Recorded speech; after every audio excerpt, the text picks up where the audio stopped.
하나님 말씀은 사무엘상 17장 50절부터 54절까지 말씀을 한 절씩 교독하겠습니다.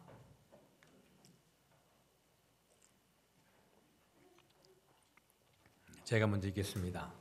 다윗이 같이 물매와 돌로 블레셋 사람을 이기고 그를 쳐 죽였으나 자기 손에는 칼이 없었더라.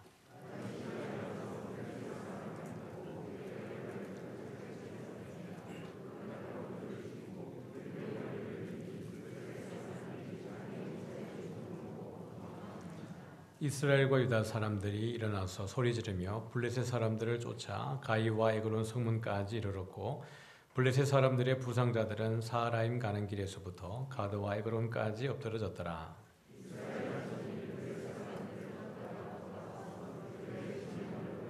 같이 읽습니다. 다윗은 그 블레셋 사람의 머리를 예루살렘으로 가져가고 갑주는 자기 장막에 두니라. 아멘. 네, 오늘 말씀의 제목은 믿음의 눈으로 보라. 괄호 열고 어제, 오늘, 내일 괄호 닫고. 네, 우리가 살아오는 과정 속에 우리 인생에도 여러 이렇게 포인트들이 있죠. 중요한 한번 이렇게 점을 찍어볼 만한 그리고 터닝 포인트가 되어질 만한 상황들이 우리 인생 가운데 아마 여러 번 있었을 것입니다. 어쩌면 지금이 그 순간일 수도 있겠고요. 다윗이 골리앗을 이긴 상황은 다윗에게 있어서 어떤 중요한 사실은 터닝 포인트가 되어지는 사건입니다. 이 일을 통해서 사울과 만나게 되고 멀리 내다보게 되면 또 이스라엘의 왕이 되는 이 과정 속에 있기 때문에 그렇습니다. 지난주에 본 것처럼 다윗이 골리앗을 이길 때에 그 손에는 칼이 없었다 그랬어요. 블레셋 사람을 이겼지만은 물매와 돌로 이긴 것이죠. 그러니까요, 이 역설인 거죠. 다윗은 그 골리앗을 바라볼 때에 내가 네 목을 베겠다라고 이야기했는데 정작 자기 손에는 칼이 없었습니다. 그냥 막대기 들고 물맷돌 들고 이제 간 것뿐이니까요. 이것은 또 다윗의 이 선포가 그대로 이루어지는 것을 오늘 본문을 통해서 보게 됩니다. 51절에 보면 같이 볼까요? 시작. 다윗이 달려가서 블레셋 사람을 밟고 그의 칼을 그 칼집에서 빼내어 그 칼로 그를 죽이고 그의 머리를 빼니 블레셋 사람들이 자기 용사의 죽음을 보고 도망하는지라. 50절과 51절에 칼이라는 단어가 많이 등장을 합니다. 그래서 보면 그의 칼을 그 칼집에서 빼어서 그 칼로 그를 죽였다라고 이야기하는 거죠.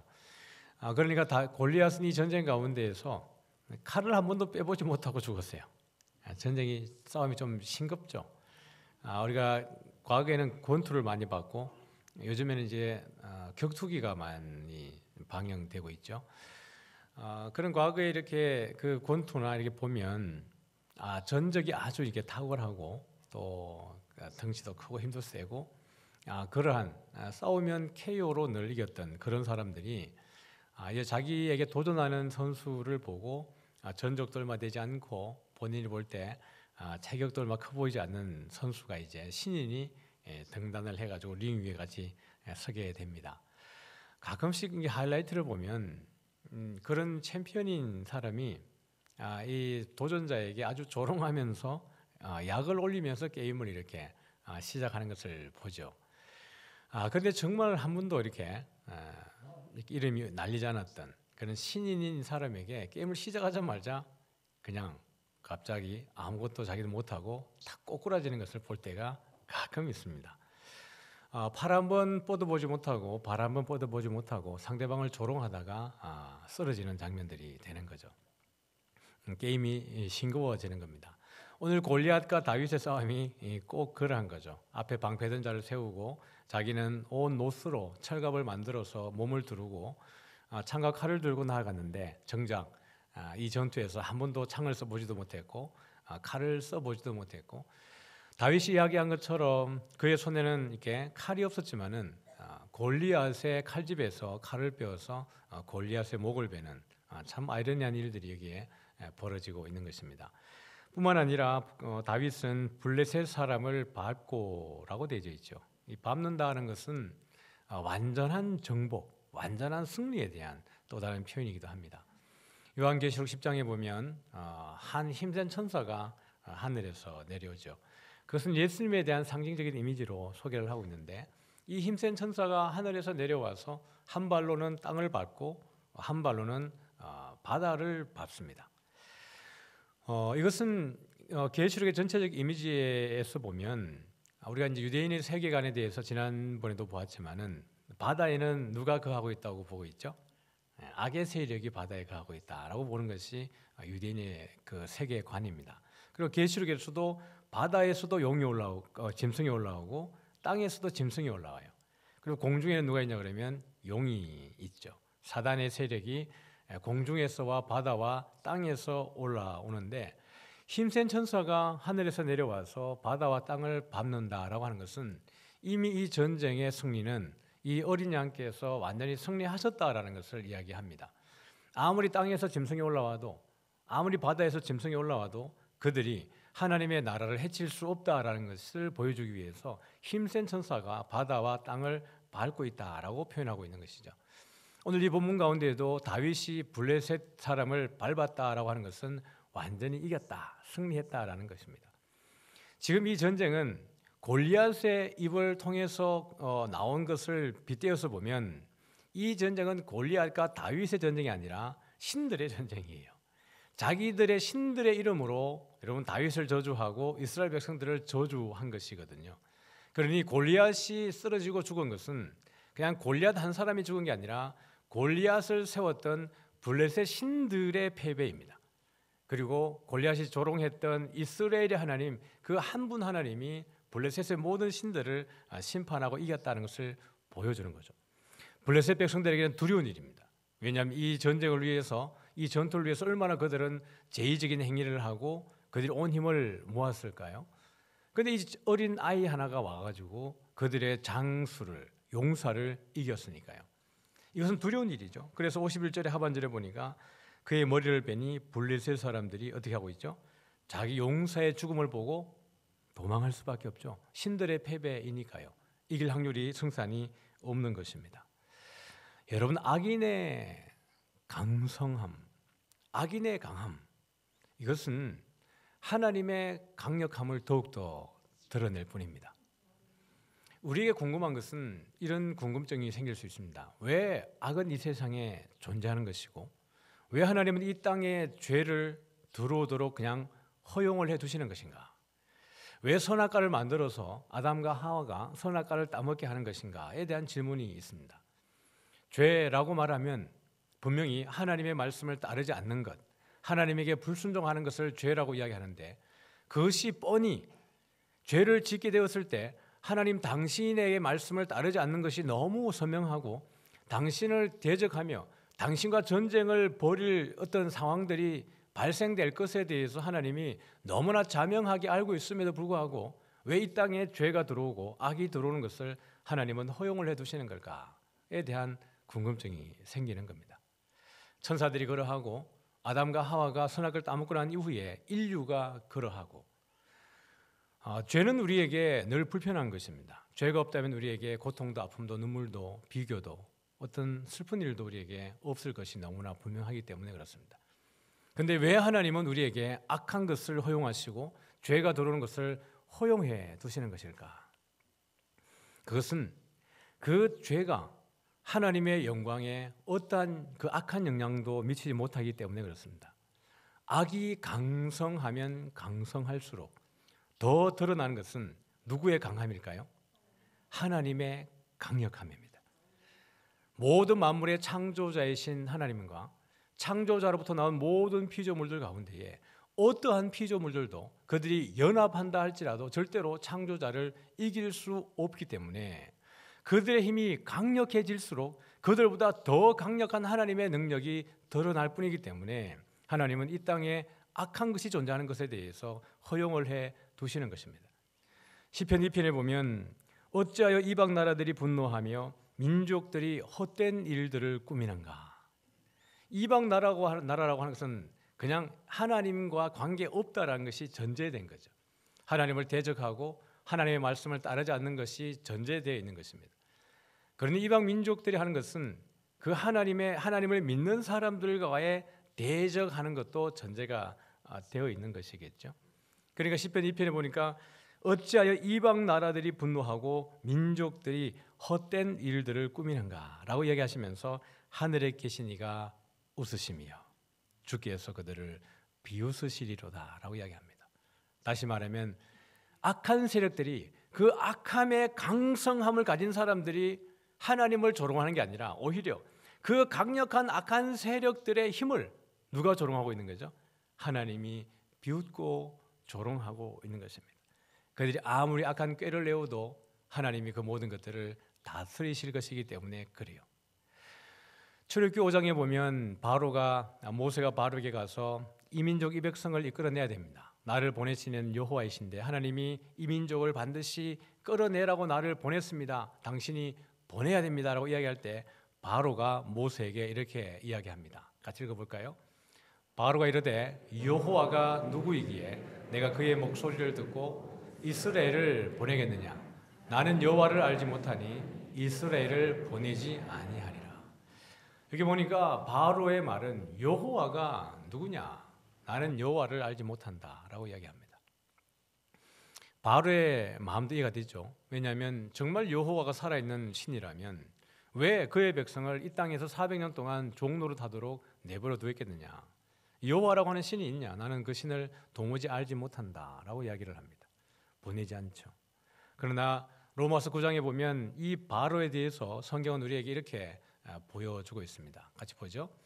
성경이 바로에게 이르시되 내가 이 일을 위하여 너를 세웠으니 곧 너로 말미암아 내 능력을 보이고 내 이름이 온 땅에 전파되게 하려 함이라 하셨으니, 성경이라고 말하는 것은 하나님이 말씀하시는 것이겠죠. 하나님이 바로에게 주는 메시지가 이것입니다. 내가 이 일을 위하여 누구를 세웠다고요? 너를 세웠다. 이 너라고 하는 것은 바로입니다. 아니, 이 하나님의 원수인 바로도 하나님이 세우셨다고요? 고레스도 하나님이 내가 너를 기름 부었다라고 이야기를 하는 것이에요. 여러분, 악한 것의 강성함이라고 하는 것도 하나님의 허락 없이는 되지 않습니다.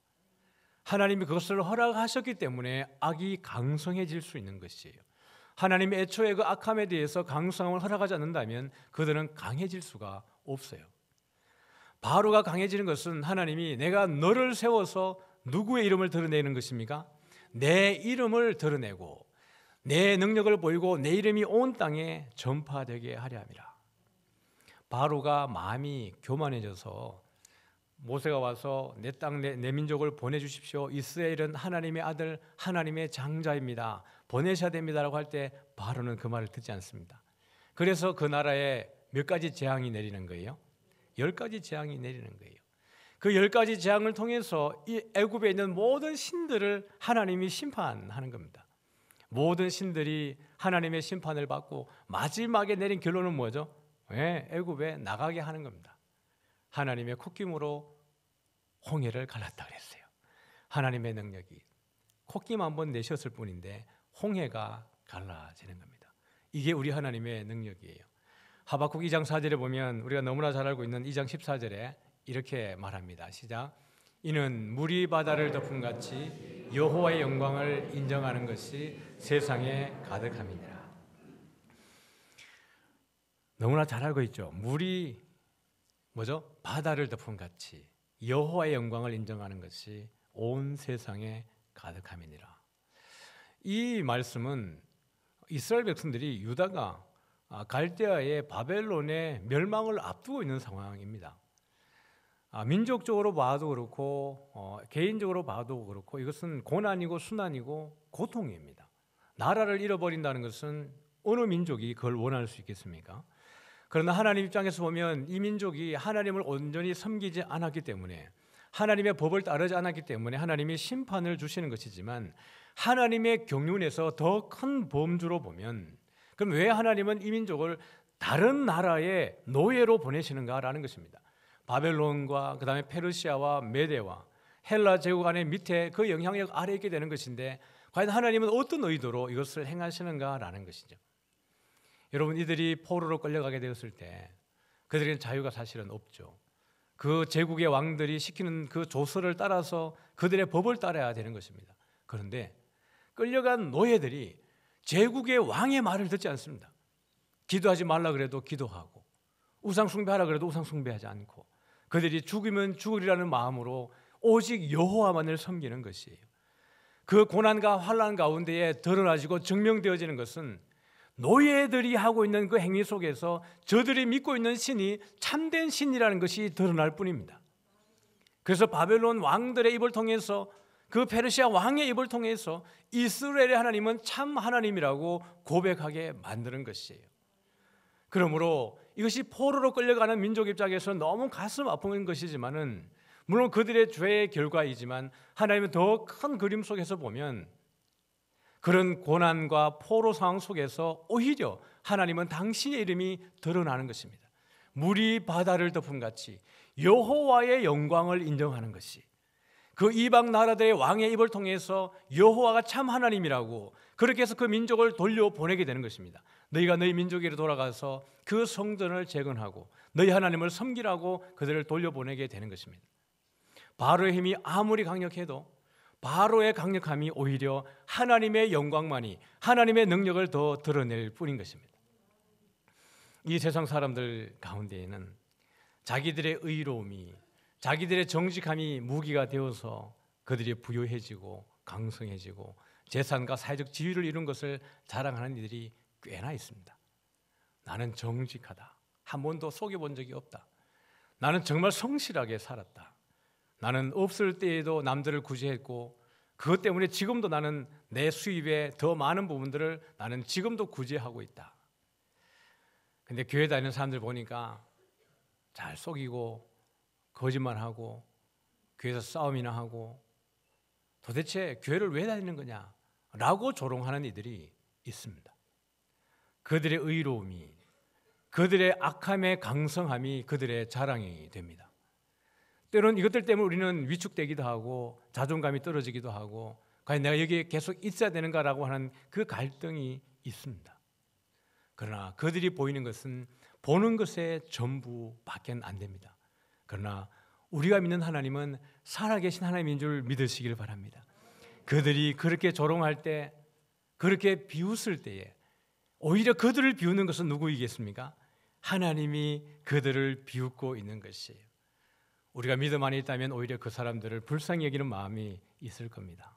그래, 나는 부족하고 연약해서 때로는 거짓말도 하고 싸우기도 하고 그 모습이 참 초라해 보이기도 하지만 오히려 그래서 나에게는 하나님이 필요하고, 그래서 내가 더욱더 주님을 의지하고, 그래서 내가 살아갈 소망이 나에게 있는데, 그 사람들은 자기들의 가진 권력과 재산과 자기들이 쌓아놓은 것을 의지하느라고 누구를 못 믿는 거예요?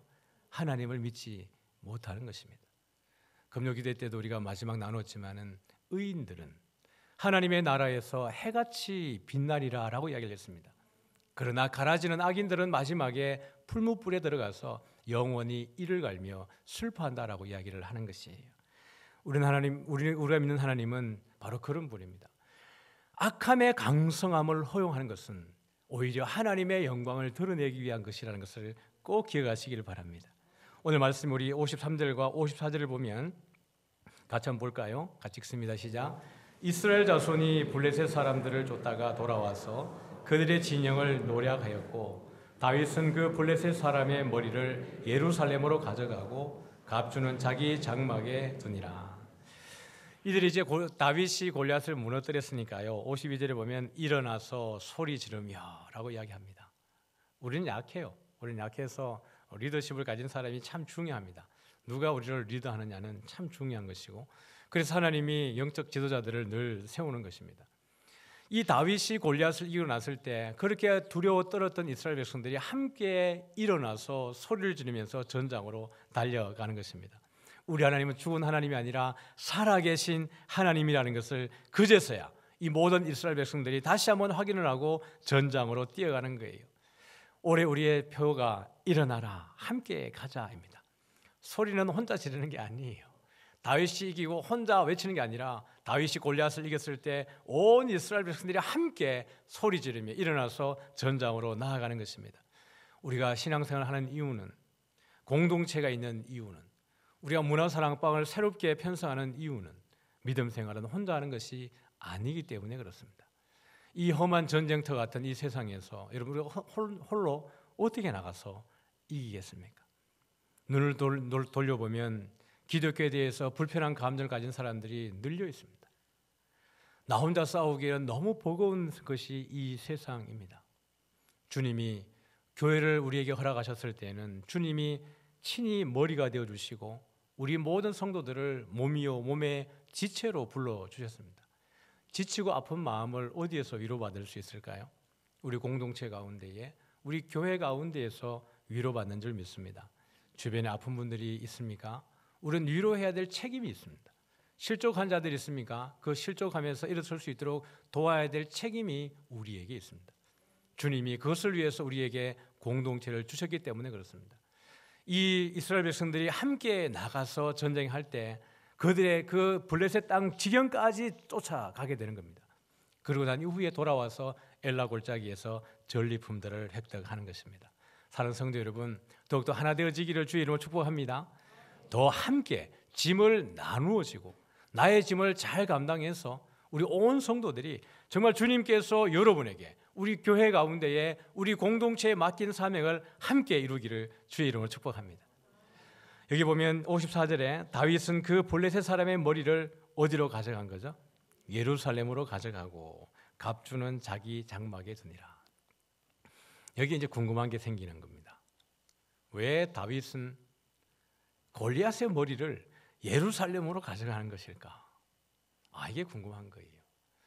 예루살렘은 지금 이 당시에 유대인의 땅이 아닙니다. 이스라엘이 점령한 땅이 아니에요. 지금 이 가장 중요한 것은 기브아겠죠. 기브아는 사울의 고향입니다. 사울이 통치하는 곳일 테고 다윗은 베들레헴에서 갔으니까요. 그러니까 예루살렘은 기브아와 그 베들레헴 사이 지경에 놓여 있는 곳이에요.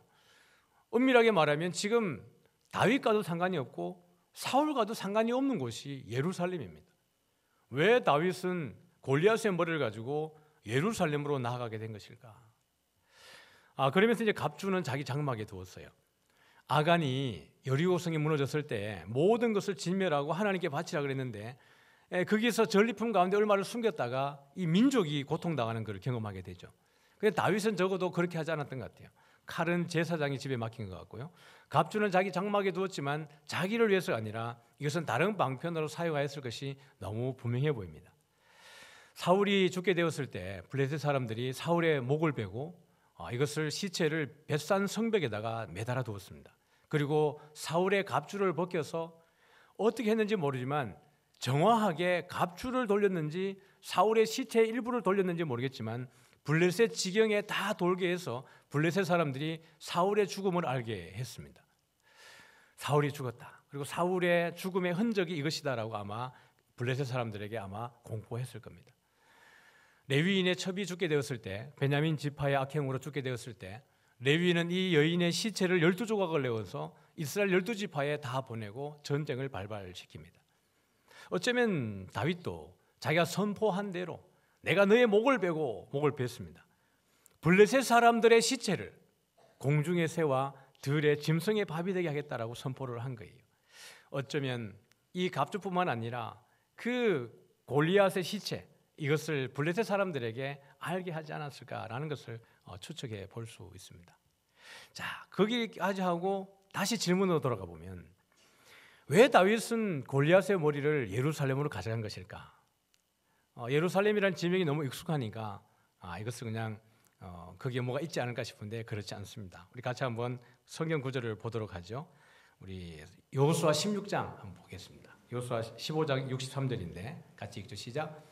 예루살렘 주민 여부스 족속을 유다 자손이 쫓아내지 못하였으므로 여부스 족속이 오늘까지 유다 자손과 함께 예루살렘에 거주하니라. 예루살렘 주민 여부스 족속을 유다 자손이 쫓아내지 못했습니다. 그래서 여부스 족속이 오늘까지 누구와 함께요? 유다 자손과 함께 어디에 있습니까? 예루살렘에 거주하니라라고 되어져 있어요. 사사기에 보면 베냐민 자손과 함께 예루살렘에 머물러 있다라고 이야기합니다. 아마 베냐민 지파와 유다 지파가 함께 이 부분을 거주했던 것 같아요. 그러니까 이제 질문이 생기는 거죠. 여기에 다윗이 골리앗의 머리를 가져간 이유. 이것은 갈렙으로 좀 돌아가 보면 조금 이해가 쉬울 수 있습니다. 갈렙은 그 이스라엘 가나안 땅을 정탐할 때 12정탐꾼 가운데 들어갔던 사람이 갈렙입니다. 그리고 이 땅이 이제 가나안 땅에 들어왔을 때 나이가 85세가 되었을 때에 여호수아에게 이 산지를 내게 주세요라고 요청을 합니다. 내가 40세에 나와서 모세를 따랐고 지금 내 나이가 85세이지만은 이 산지를 나에게 주시기를 원합니다라고 여호수아에게 이야기하고 여호수아는 그 산지를 줘요. 그 산지가 어떤 산지냐 그러면 헤브론 산지입니다. 갈렙은 원래가 여러분 유다 자손이 아닙니다. 갈렙은 그니스 족속이에요. 이방 족속입니다. 이방 족속인데 출애굽하는 과정 속에 그들과 함께 오게 되는 것이고 유대 지파의 대표로 그 정탐에 참여하게 되어지는 겁니다. 그러니까 가장 큰 은혜를 입은 사람이 사실은 갈렙 아니겠어요? 이방 민족인데 하나님의 나라의 그 족속이 되어지는 거고 오시는 그리스도 지파의 한 사람이 되어지는 것이니까요. 그러니까 갈렙이 이 산지를 내게 달라고 하는 것은 내가 나이가 많지만 이 산을 정복할 수 있습니다. 나는 아직 믿음이 있고 힘이 있습니다를 드러내기 위한 게 아니라 조금 더 근본적으로 가보면 왜 갈렙은 헤브론 산지를 달라고 했을까? 헤브론 산지는 아브라함이 그들의 믿음의 조상이었던 아브라함이 갈대아 우르에서 나와서 하란을 건너고 가나안 땅에 들어가게 되었을 때에 처음으로 돈을 주고 산 땅입니다. 그 전까지는 이들이 애굽에도 내려갔다 오기도 하고 블레셋으로 갔다 오기도 하고 그 가나안 산지에서도 계속 나그네처럼 왔다 갔다 하게 된 거예요. 그런데 그 안에 사라가 죽게 되었을 때에 아브라함은 해 족속에게서 그 땅을 은 400세겔에 돈을 주고 삽니다. 다시 말하면 약속의 조상이었던 아브라함의 돈을 주고 자기의 소유가 되어진 첫 번째 영토가 헤브론입니다. 그러니 갈렙이 이 산지를 나에게 달라고 하는 것은 단순히 나에게 믿음이 있다는 걸 말하기 위한 것이 아니라 이 땅은 우리 언약의 조상의 땅입니다라고 하는 것에 대해서 그 산지를 달라고 하는 것이에요. 언약적 차원입니다. 그러면 다윗은 왜 예루살렘에 대해서 이 산지를 이 골리앗의 머리를 가지고 간 걸까요? 여부스 족속은 아주 강력한 족속입니다. 그래서 이 유다 자손뿐만 아니라 이스라엘 자손들이 점령을 하지 못했던 거예요. 그 지역적인 특성을 보면 이 남서쪽하고 북동쪽 지역에 큰 골짜기가 있습니다. 기드론 시내와 흰돔의 골짜기라고 하는 큰 골짜기가 있어서 공격하기 쉽지 않습니다. 그러니까 자체적으로 천연 요새와 같은 곳이에요. 그러니까 다윗이 골리앗의 머리를 가지고 거기에 여부스 족속에 딱 보여주면서 뭐라고 했을까요? 여부스 족속은 교만에 차있습니다. 절대로 너희들은 우리를 점령하지 못해 라는 마음으로 있을 때 다윗이 골리앗의 머리를 내밀면서 이것이 너희들의 미래다 라고 보여주지 않았겠습니까? 여부스 족속들은 이미 이 전투에 대한 정보를 다 알고 있었을 것입니다. 골리앗이 40일 동안 나와서 전쟁을 도두고 조롱했기 때문에 그렇습니다. 그러니 거리상으로 보면 기브아나 베들레헴이나 예루살렘이나 엘라 골짜기에서 보면 거리가 비슷한 위치에 있습니다. 남북으로 보면 가운데 있지만 동서로 보면 가운데 지역에 있기 때문에 그렇습니다. 그러니 아마 여부스 족속들 입장에서는 이 전쟁의 근황들을 다 살폈을 것입니다. 그리고 이 전쟁에서 이긴 다윗이 골리앗의 머리를 가지고 딱 왔을 때에 아마 여부스 족속 마음속에는 두 가지 마음이 있지 않았겠습니까? 놀라운 일인데 어떻게 저 골리앗을 이겼지? 3m나 되는 저 놀라운 장신을 용사를. 그런 두려운 마음도 있었을 뿐만 아니라 어떤 마음도 있었을까요? 그래서 어쩌라고? 그러지 않았겠어요? 지금 너희들 아무리 그렇게 해봐야 여기는 뭐다. 이 마음이 예루살렘에 있었던 여부스 족속의 마음이었을 것입니다. 다윗은 그들에게 이걸 보여주면서 예고하는 거예요. 골리앗에게 내가 너의 목을 베고 블레셋 사람들의 시체를 공중의 새와 들의 짐승의 밥이 되게 예고하고 이루어냈던 다윗이 이제는 여부스 족속에게 이걸 보여주면서 예고하고 있는 것입니다. 이 땅은 내가 차지한다. 왜냐하면 하나님께서 허락하신 땅이기 때문이라고 이야기를 하는 것이겠죠. 그래서 사무엘 하 5장에 보면 같이 한번 보겠습니다. 왕과 그의 부하들이 예루살렘으로 가서 그 땅 주민 여부스 사람을 치려하며 그 사람들이 다윗에게 이르되 내가 결코 이리로 들어오지 못하리라. 맹인과 다리 저는 자라도 너를 물리치리라 하니 그들 생각에는 다윗이 이리로 들어오지 못하리라 함이나 다윗이 시온 산성을 빼앗았으니 이는 다윗 성이더라. 예, 다시 6절을 보면 왕과라고 이야기하고 있습니다. 다윗 왕이 되었습니다. 그리고 이제 이 여부스 땅을 차지하러 가는 것이에요. 골리앗의 머리를 가져갔던 그곳에 다시 왕이 되어서 찾아갔습니다. 그런데 여부스 사람들의 표현이 무엇입니까? 여기에 맹인과 다리 저는 자라도 너를 물리치리라라는 거죠. 아직도 여부스 사람들은 그 사기가 등등하고 절대로 여기는 못 들어온다라고 이야기를 하는 것입니다. 그러나 어떻게 하고 있습니까? 다윗이 그 성을 공격해서 점령을 하고 그 성을 무슨 성이라 그래요? 다윗 성이라고 이야기를 하는 것입니다. 사랑하는 성도 여러분, 우리가 살아가는 가운데도 우리 일상에도 우리에게 골리앗이지 않습니까? 어쩌면 바로와 같이 우리가 대항하기에는 너무나도 강력한 적이 우리 가운데 있어 보이는 것 같습니다. 그 제국의 왕들이 그 블레셋 왕, 바벨론의 왕처럼 우리가 넘을 수 없는 벽처럼 두려운 존재가 우리 가운데 놓여 있을 수 있습니다. 지금 내가 이 벽을 뚫고 나가기에는, 내가 이것을 넘어가기에는 너무 나는 약하고 상대는 너무 강하다고 생각해서 우리가 위축받고 위협받을 때가 있습니다. 그러나 오늘은 믿음의 눈을 열고 이 세상을 바라보아야 합니다.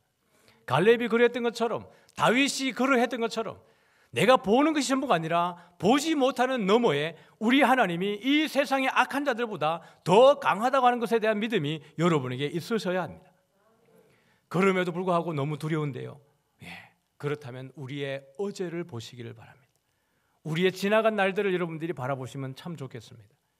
예수님 믿고 내가 고난의 때가 얼마나 우리에게 많았습니까? 예수님 믿고 난 이후에 꽃길을 걸은 게 아니라 여전히 예수님 믿고 난 이후에도 우리는 가시밭길을 걸어왔고 고난의 길을 걸어왔고 사망의 엄침한 골짜기를 지나왔습니다. 그럴 때마다 우리와 함께 하셨던 분이 우리 주님입니다. 그때 사망의 엄침한 골짜기를 다닐지라도 해를 두려워하지 않았던 것은 주께서 나와 함께 하셨고 주께서 피할 길을 내셨고 주께서 구원을 우리에게 베풀어 주셨기 때문에 그렇습니다. 이미 우리가 지나온 날 동안에 하나님의 살아계심을 경험한 것은 너무나 많습니다. 오늘 현실이 우리에게 너무 두려워서 벌벌 떨고 있을 때 하나님의 함께 하셨던 것을 잊어버렸다면 이제는 우리가 우리의 어제를 바라보면서 나와 함께 하셨던 그 하나님을 바라보셔야 합니다. 그 하나님께서 우리의 내일에도 함께 할 줄 믿습니다. 지금 내가 막혀있고 두려워서 떨고 있을 때에, 너무 나는 약하고 아무것도 할 수 없을 때에 주님은 여전히 나와 함께 하시고 세상의 악함의 강성함이 오히려 하나님의 살아계심과 하나님의 능력을 드러내는 것에 지나지 않다는 것을 믿으셔야 합니다. 그렇게 할 때 우리는 하나님의 꿈을 꾸어야 합니다. 나의 꿈을 꾸는 것이 아닙니다. 내가 계획하고 내가 전략을 세우는 것이 아니라 하나님이 나에게 부어주시는 하나님의 나를 향하신 꿈을 여러분이 꾸시기를 바랍니다. 하나님은 나를 향하여서 어떤 일을 계획하고 있으신 걸까?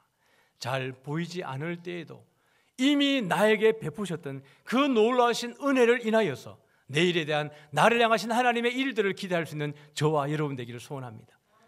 세상은 아무것도 아니에요. 우리가 그들을 두려워하지 않고 오직 살아계신 주님을 의지하기로 마음먹고 나갈 때에 그들은 아무것도 아니라는 것입니다. 믿음의 눈을 열어서 이번 한 주간에도 주님 내 손을 꼭 잡아주십시오. 세상이 나를 조롱할 때 가끔씩 내가 너무 위축되고 두렵고 떨리지만은 주님이 내 손 잡으면 그거 두렵지 않고 오히려 이 연약한 나를 통해서 그들이 부끄러워하고 오히려 그들이 불쌍하게 여겨지고 그들을 중보하고 구원해야 될 마음이 우리에게 있을 줄 믿으니 주님 한 주 동안에 나의 손을 꼭 잡고 나와 동행해달라고 우리 기도하고 믿음으로 승리하는 저와 여러분 되어지기를 주의 이름으로 축복합니다. 우리 다 같이 나가셔서 찬양하겠습니다. 주님 이 손을 꼭 잡고 가소서.